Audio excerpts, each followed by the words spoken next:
Thank you. The next question is from the line of Kedar Kelje from Fortress Group. Please go ahead. Thanks for the opportunity. Sir, my first question is again on the FMEG business. So if I compare your Q1 FY21 revenue, that was about 137 crores, and we have almost done 20-30% higher revenue. So actually operating leverage should have been much better as compared to Q1 last year. So why is it that our loss has more than doubled at the EBIT level in the FMEG business? You're right. The absolute amount are slightly misleading because of the base. But if you see the type of organization which we have in place for FMEG and the increment which we are given, that is where the operating cost has gone up in Q1 last year, and that is where you can see the EBIT margin negative trajectory. The other thing which I should specifically call out is A&P spend, which has moved over the period. For example, we used to incur IPL spend, which got reflected in few of the quarters P&L.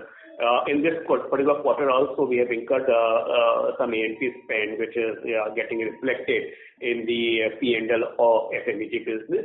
On the base quarter, the A&P spend was almost negligible.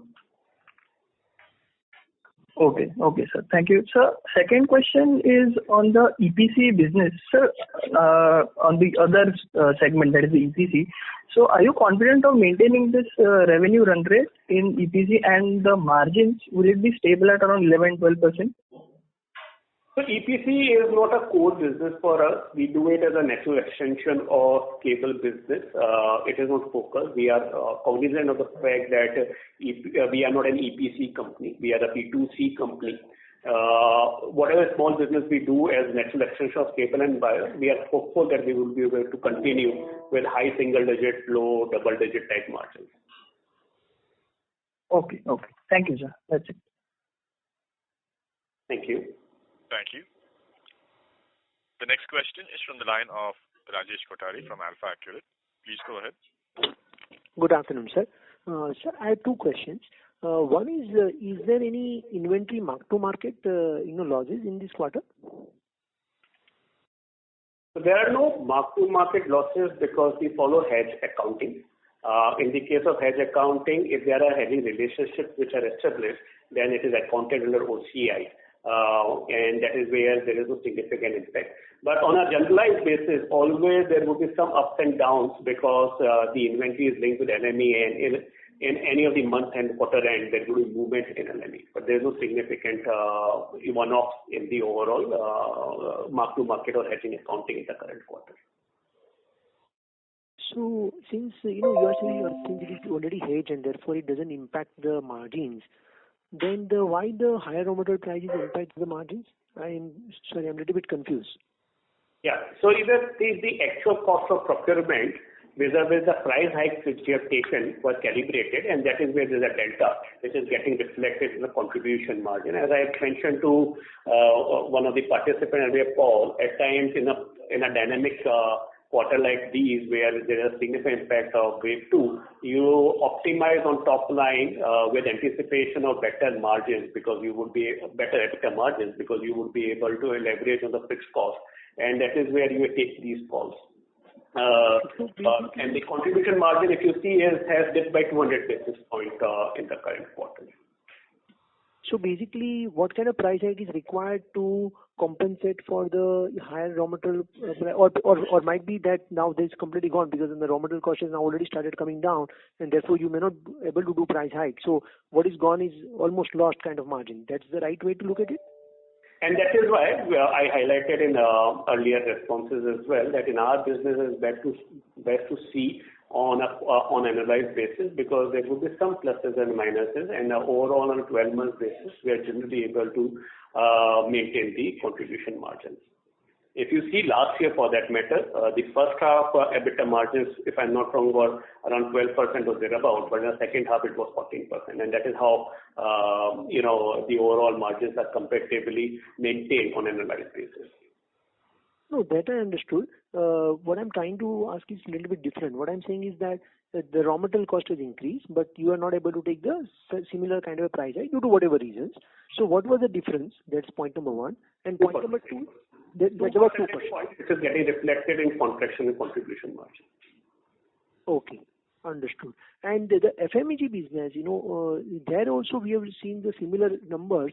But if I look at, for example, Havels, the another company probably in the similar segments, there the margin profile and everything is quite significantly different compared to our company. So what would be the primary reason for FMEG segment apart from the operating leverage? Because, the revenue decline is not that much.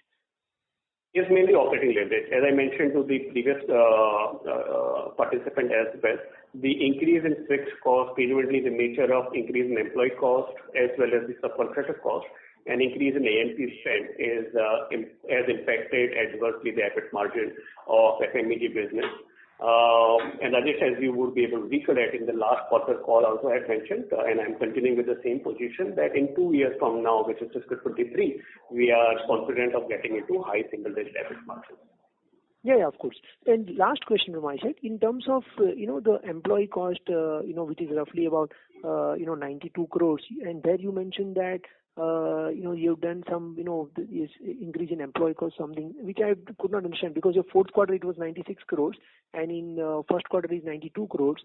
So I could not see any increase compared to 4Q. So does it include any one-off, bonuses or, any such elements? So the first quarter last year was 81 crore rupees, and the first quarter this year is at 96 crore rupees, and that is where you can see that there is an increment which is visible. Okay, but on QOQ basis, there is no such increase, So I was actually wondering that since the revenue declined so much, there are no basically steps to reduce the, the other cost. Because if I look at, for example, revenue from 3,000 crore, it declined to 1,800 crores, correct? But if I look at, the operating, leverage, actually, to that extent, there is no significant increase in your other cost. So I'm just trying to understand the picture here. So is it that we are now basically becoming like a normal cost base and from this cost base we'll work on? Yeah, so I think 2-3 things, Rajesh. One is in our business, always the fourth quarter would be best from the sales contribution to the annualized revenue. In our experience, at times, fourth quarter has contributed anywhere between 28% to 32% of annualized revenue. Whereas the first quarter, and I'm not talking about the year affected by pandemic, I'm saying generally speaking, the first quarter contributes only 22% of the top line, and that is where it's slightly unfair to compare Q4 top line with the Q1 top line. The second thing is, in the fourth quarter last year, there were some incentive provisions which were accounted for, and the details are this, that in the first quarter of June 20, we decided not to give any variable pay to our employees considering the pandemic, but considering the performance of the company on an analyzed basis, management decided to continue with the variable payment, and which was accounted for in the fourth quarter. So there are a couple of such one-offs, including Ind AS 19 adjustment, like gratuity and leave encashment.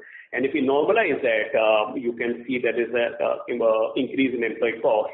For example, June of 20 was 81 crore rupees and June of 21 is almost 95-96 crore rupees. And your specific whether we have these to the normalized cost, yes and no. Yes, because we are there, but on no, because as I mentioned to another participant, we will continue to make investment on our go-to-market strategy. We will continue to expand on distribution, penetrate the markets where we are currently under index, and for that, we will need additional working hands, and we'll make that investment. We'll not shy away from making those investments. Great. Wish you all the best. Thank you. Thank you very much. Thank you very much. We'll take that as the last question. I would now like to hand the conference back to Mr. Gandharv Tongia for closing comments. Thank you, participants, for taking out time and attending this call. In case if your questions are not attended, please feel free to write to us at investor.relations@polycab.com, and we will be pleased to attend your questions. Thank you. Thanks a lot for your time. Stay safe and take care. Thank you very much. On behalf of Polycab India Limited, that concludes this conference. Thank you for joining us, ladies and gentlemen. You may now disconnect your lines.